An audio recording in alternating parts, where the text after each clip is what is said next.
অলসতার কারণে খালেদ পরীক্ষায় ফেল করেছে।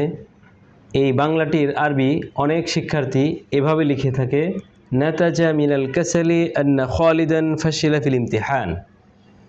এই জুমলাটি মূলত ভুল, আরবি ভাষায় প্রচলিত ভুলসমূহের মধ্য থেকে একটি ভুল। এখানে যে নাতাজা মিন, নাতাজার সাথে মিন সেলা ব্যবহৃত হবে না, ব্যবহৃত হবে আন।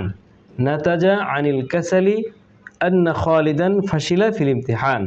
এই যে নাতাজা, এটার সাথে আন ব্যবহৃত হবে। অধিকাংশ শিক্ষার্থীরা তারা আরবি ভাষা এই মিনটা ব্যবহার করে থাকে। এখানে মিন হবে না, বরং আন আসবে। মিন আর আন বাহ্যিকভাবে যদিও একই অর্থে ব্যবহৃত হয়, কিন্তু নাতাজার সাথে মিন ব্যবহৃত হয় না, আনই ব্যবহৃত হয়। আরবরা কোন ফেলের সাথে কোন সেলা ব্যবহার করে সেটা জানতে হবে লুগাত থেকে তাহকিক করে, এবং সেটাই ব্যবহার করতে হবে। আমি যদি বাংলা ভাষার সাথে মিল রেখে আমার নিজের মতো করে আরবি ভাষায় যে